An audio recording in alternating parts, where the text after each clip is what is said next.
Wie würdest du deinen momentanen Glückszustand beschreiben, Gonzalo? Wenn 100% das Maximum sind, dann bin ich bei 200%. Ich könnte nicht glücklicher sein, ich könnte nicht zufriedener sein. Am Ende sind es 4 Tore mit diesem Trikot. Puh, wer hätte das gedacht? Wer hätte das gesagt? Aber gut, wie ich schon sagte, bin ich noch viel glücklicher über die Leistung, die wir auf dem Platz zeigen und über den Einzug ins Halbfinale. Wie war das Tor, die perfekte Vorlage von Arda und ein Abschluss bei diesem ersten Kontakt? Arda und ich haben vor dem Spiel darüber gesprochen. Wir wussten, wie ich schon vorher gesagt habe, dass die Abwehrreihe von Dortmund sehr weit nach vorne rückt, wenn ein Rückpass gespielt wird. Und er hatte mir gesagt, dass er mir den Ball zuspielen würde, wenn er Platz hätte und dass ich da sein sollte. Ich war einfach da. Der Pass war wirklich ein Geschenk, wie neulich, wie bei Trent. Und ich musste ihn nur noch einschieben.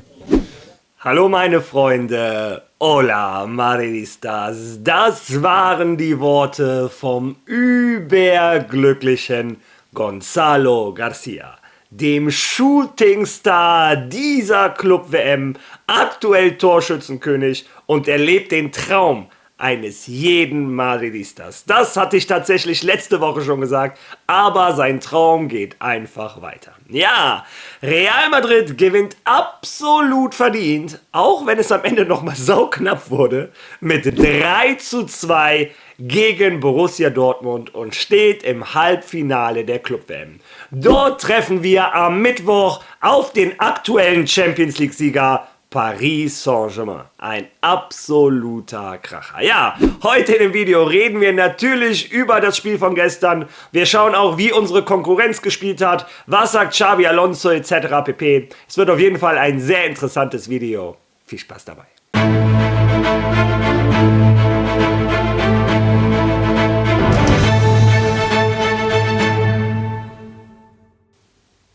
Ja, bevor wir zur Spielanalyse kommen von Real Madrid gegen Borussia Dortmund, schauen wir uns erstmal an, was im anderen Viertelfinale passiert ist. Im absoluten Gigantentreffen zwischen Paris Saint-Germain und Bayern München setzen sich die Franzosen mit 2:0 durch. Dieses Spiel wurde überschattet von der schrecklichen Verletzung von Jamal Musiala. Ich habe gestern im Laufe des Abends gehört, er soll 4 bis 5 Monate ausfallen. Und ganz ehrlich, das würde ich als Bayern-Fan sofort unterschreiben. Als ich die Verletzung gesehen habe, gab es einen kleinen Gedanken wie damals bei Dani Carvajal mit der Frage, ob der überhaupt jemals wieder Fußball spielen kann. Das sah ja so schlimm aus. Natürlich bin ich immer noch traurig für den Jungen. Er kommt aus einer langen Verletzung, direkt wieder so eine schreckliche Situation. Er ist so ein großartiges Fußballtalent. Ich drücke ihm die Daumen, dass er sich so schnell wie möglich erholt. Und wenn das stimmen sollte mit den 4 bis 5 Monaten, bin ich erleichtert, weil dann ist er nächstes Jahr bei der WM definitiv wieder auf dem Platz. Und ich glaube, das würde viele Fußballfans auf dieser Welt freuen. Ja, wie dem auch sei, im Endeffekt setzen sich die Franzosen meiner Meinung nach etwas glücklich mit 2:0 durch. Bayern war auf keinen Fall die schlechtere Mannschaft, hat auch 2 Tore gemacht, beide abseits. Und die Franzosen, die spielen zurzeit halt mit diesem Selbstverständnis eines Champions-League-Siegers. Irgendwie, so blöd es sich anhört, hatte ich die ganze Zeit das Gefühl, Paris kommt gleich einmal nach vorne und macht das 1:0. Und so ist es passiert. Mal wieder Doué, diesmal mit links. Trocken in die kurze Ecke. Meiner Meinung nach sah Manuel Neuer bei dem Tor nicht so gut aus, aber das ist nur meine Meinung, vielleicht liege ich auch falsch. Im Endeffekt wartet Paris Saint-Germain am Mittwoch auf Real Madrid. Ja, und bevor wir zu den Königlichen kommen, schauen wir uns die Portadas von gestern an. Fangen wir mit der vom AS an. Die haben sich für das Tor von Kylian Mbappé entschieden. Und da steht, und jetzt PSG. Mbappé mit seinem Debüttor bei der Club-WM, und er denkt dabei bei der Feier an Diogo Jota und seinen Bruder. Real Madrid führte nach 20 Minuten bereits mit 2:0. Ja, der Ass seinerseits hat sich für das Bild entschieden von Arda Güler und Gonzalo Garcia. La Fábrica Mundial, also La Fábrica, die Jugendabteilung von Real Madrid bei einer WM. Gonzalo und Fran Garcia, beide Spieler aus La Fábrica, pushen Real Madrid ins Halbfinale der Club-WM mit einem super Start und am Ende einem Schockmoment. Die Franzosen haben gegen Bayern gewonnen, obwohl sie zwischenzeitlich zu 9 waren. Pacho, Lucas Hernandez und Huijsen Alle 3 mit einer roten Karte fehlen im Halbfinale. Ja, das war, was die größten spanischen Sportzeitungen zu dem Spiel von Real Madrid zu sagen hatten. Und bevor wir jetzt endlich mit der Analyse starten, schauen wir uns nochmal den Zuschauerkommentar, den ich mir für heute rausgesucht habe. Das war der vom lieben United. Er hat geschrieben, seit Alonso da ist, macht es wieder Spaß zum Schauen. Nicht wie Carlo, immer gleiche Taktik und habt ihr bemerkt, nicht mehr so viele Gegentore. Und zu Arda wollte ich erwähnen, lasst doch den armen Jungen spielen, der macht super Fortschritte bei Alonso. Ja, und diesen Kommentar habe ich ausgewählt, weil genau über diesen Arda Güler wurde Xabi Alonso nach dem Spiel befragt. Er wurde gefragt, es scheint so, als wenn du Arda Güler am liebsten überall hättest, am liebsten im Spielaufbau, aber am liebsten auch im letzten Drittel, damit er diese unglaublichen Assists gibt, wie er sie gestern gegeben hat. Und hören wir mal auf die Antwort von Xabi Alonso. Sprechen wir jetzt über Arda Güler, oder? Mein Eindruck ist, dass er ein Spieler ist, den man gerne am Spielaufbau hätte, um den Ball herauszuspielen und den man auch gerne am Strafraumrand hätte, damit er solche Flanken schlägt, wie er es getan hat. Wie geht man mit so einem Talent um und welches Potenzial und welche Entwicklungsmöglichkeiten siehst du beim Türken? Nun, ich denke, das hat er ja bereits getan, oder? In der ersten Halbzeit hat er uns sehr geholfen, sich in der Nähe der Innenverteidiger zu positionieren, um dann die Verbindung zu Jude oder zur letzten Linie herzustellen. Und dann, sobald das Spiel nach vorne ging, begleitete er den Ball und da hat er einen sehr guten Fuß, besonders in Strafraumnähe, oder? Die beiden Vorlagen, der Schuss, und da ist er gefährlich, nicht wahr? Aber wir müssen ihm alle zusammen helfen, wir müssen ihm Stabilität geben, er muss sich noch weiterentwickeln und gestern habe ich es gesagt, es wird Dinge geben, die er noch verbessern muss, aber durch das Spielen wird man besser. Ja, und auch da ist das Übersetzungsprogramm leider nicht perfekt gewesen. Xabi Alonso hat am Ende klargestellt, und besser wird ein Arda Güler nur indem er spielt. Und dann hat der Sohn das Interview abgeschnitten, obwohl das Beste noch danach kam. Tolle Arbeit, der Sohn. Denn da hat ein Xabi Alonso gesagt, ein Talent von dieser Größe muss immer spielen. Das hat ein Xabi Alonso über einen Arda Güler gestern gesagt. Also ich glaube, die letzten Zweifel sind jetzt weg. Der Trainer von Real Madrid sagt, ein Arda Güler wird nur besser, wenn er spielt. Und ein Talent dieser Magnitud war das Wort, was er gesagt hat, muss immer spielen. Ja, bevor wir uns aber gleich noch ein bisschen über Arda Güler unterhalten, müssen wir uns erstmal über die gesamte Leistung der Mannschaft unterhalten. Xabi Alonso hat die Aufstellung genommen, die ich ihm vorgeschlagen habe. Naja, die Aufstellung habe ich aber vorher auch von ihm gelernt.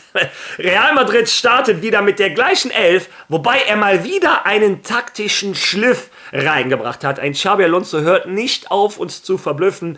Er hat mit einer Mannschaftsaufstellung gespielt, die sich im Laufe des Spiels durchgehend geändert hat. Und das hat ein Aurélien Tchouaméni auf dem Platz bestimmt. Er hat entschieden, ob wir mit einem 4-4-2 spielen oder mit einem 3-5-2, einem 5-3-2. Ein Xabi Alonso hat dem Tchouaméni auch nach dem Spiel riesige Props für seine Leistung gegeben. Was für ein intelligenter Spieler er ist. Er hat schon mehrmals klargestellt, Tchouaméni ist essentiell für sein Real Madrid. Vielleicht sogar der Spieler, der zurzeit am wichtigsten ist, der die taktische Aufstellung mitbestimmt. Und das hat der Franzose gestern super gemacht. Ja, allgemein, die erste Halbzeit von Real Madrid ist die beste Halbzeit seit ewigen Zeiten. Und ich scheine das zurzeit jedes Spiel zu sagen. Aber Real Madrid führt nach 20 Minuten absolut verdient mit 2-0. Und zur Halbzeit hätte es locker 3-0 stehen können, wenn alles perfekt läuft, sogar 4-0. Real Madrid hatte das ganze Spiel unter Kontrolle. In den letzten Spielen haben wir ab und zu die Anfangsminuten verschlafen. Die Gegner hatten ihre Chancen. Thibaut Courtois hat uns gerettet. Davon war gestern in der ersten Halbzeit nichts zu sehen. Ja, und dann das 1-0. Wie sollte es auch anders sein? Borussia Dortmund hat einem Arda Güler etwas zu viel Zeit am Ball gelassen. Und wer möchte, kann gestern gerne meinen Watchalong sehen. Übrigens, danke nochmal für die Zuschauer. Wir waren teilweise über 700 Mann. Ihr seid absolut verrückt. Vielen Dank dafür. War sehr, sehr lustig. Aber jeder kann nochmal nachschauen, als Arda Güler den Ball hatte, habe ich schon gesagt, weil er einfach zu viel Zeit hatte zu überlegen. Was macht ein Arda Güler mit seiner Klasse? Bringt die perfekte Flanke und Gonzalo Garcia ist ein absoluter Killer. Es ist kein Zufall, dass dieser Junge Torschützenkönig dieses Turniers ist.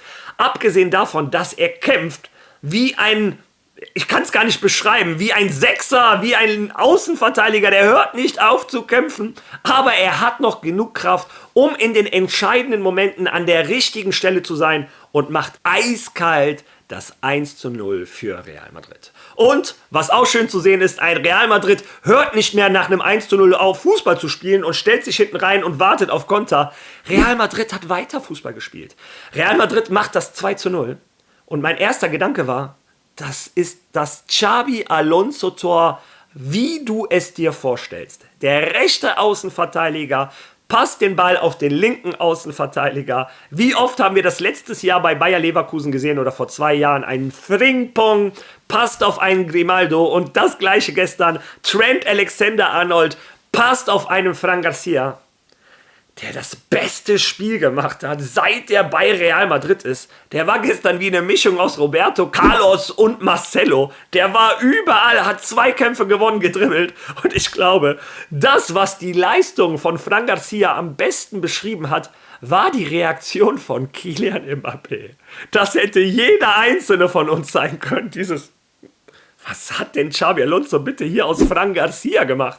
Ein Mann, der gefühlt keinen Ball anhalten konnte, wird jetzt zu Prime Marcelo. Also ganz starkes Spiel und der hat sich belohnt mit dem 2:0. Ja, in der zweiten Halbzeit hat Real Madrid dann den Verwaltungsmodus eingeschaltet. Irgendwann im Laufe des Spieles, es schien langweilig, aber wenn du 2:0 führst, ist das Beste, was du über ein Spiel hören kannst, ist, dass es langweilig wird. Als Real Madrid hatte ich keinerzeit das Gefühl, dass das Spiel ins Wackeln geraten könnte, dass Dortmund irgendeine gefährliche Torchance kreiert oder irgendwas. Das war in sicheren Gewässern. Naja, bis in den letzten 5 Minuten das absolute Chaos entstanden ist. Xabi Alonso wurde dann am Ende nach dem Spiel auch zu diesen letzten 10 Minuten gefragt, 5 oder 10 Minuten mit Nachspielzeit. Und er hat gesagt, ja, das war absolutes Chaos am Ende. Wir können uns bei Thibaut Courtois bedanken, dazu kommen wir später noch. Aber er hat auch gesagt, vielleicht ist es gut, dass das passiert ist. Vielleicht ist das ein Weckruf, damit wir auch wissen, du kannst dich nicht bis zur 85. Minute konzentrieren und dann ist gut. Nein, du musst dich bis zur 95. oder bis der Schiri abpfeift, musst du 100% Konzentration bewahren.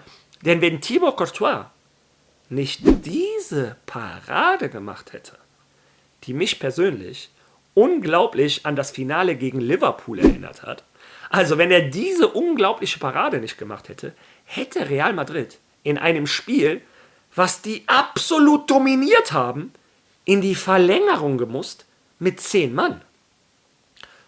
Warum mit 10 Mann? Kommen wir zur traurigen, schlechten Nachricht für Real Madrid. Dienhausen holt sich in der 95., 96. Minute eine rote Karte und verschenkt einen Elfmeter. Ich war gestern im Stream außer mir und habe gesagt, es kann doch nicht sein, es soll doch gar keine Doppelbestrafung mehr geben. Leider habe ich mir das Regelwerk nochmal durchgelesen. Wenn du als letzter Mann ohne Chance auf den Ball den Gegner an einer klaren Torchance hinderst, ist das Elfmeter und rote Karte. Ich muss mich da entschuldigen.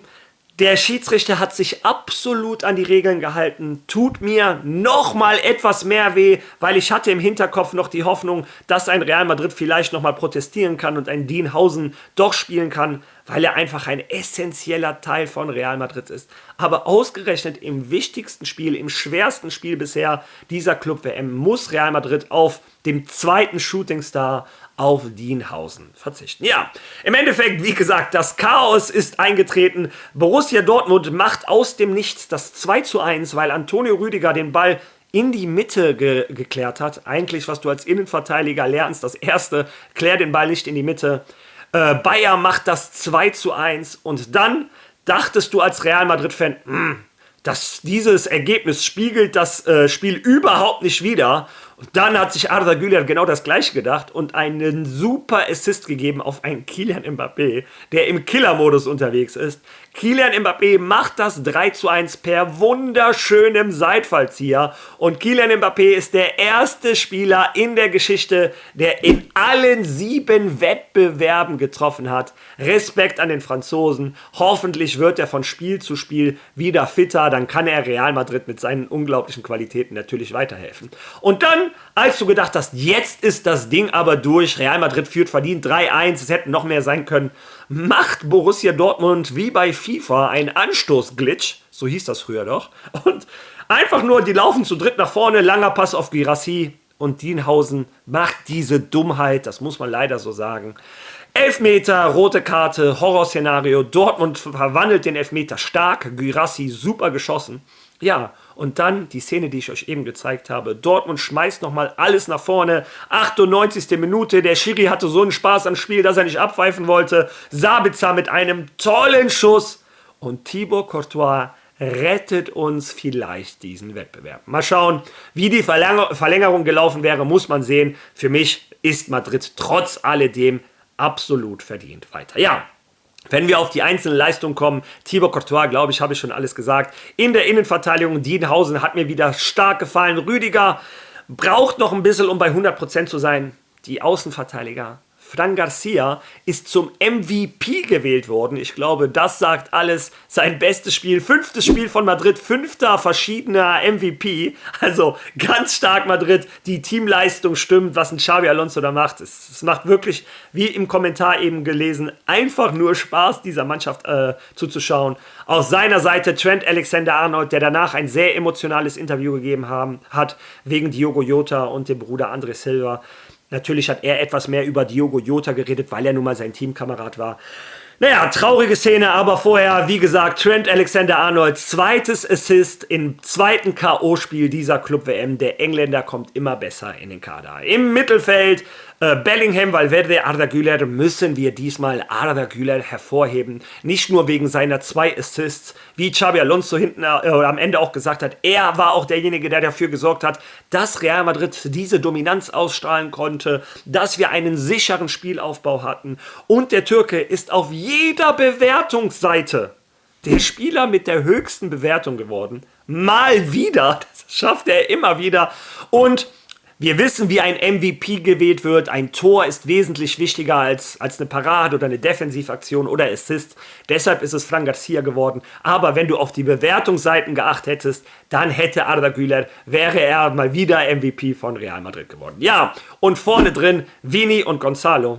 Und man muss sagen, Vini hatte mal wieder keinen guten Tag. Aber es hat trotzdem gereicht. Und Gonzalo Garcia, mir fehlen die Superlative. Dieser Junge, deshalb musste ich euch auch das Interview am Anfang zeigen, mit seinem strahlenden Lächeln. Man sieht, wie viel ihm Real Madrid bedeutet.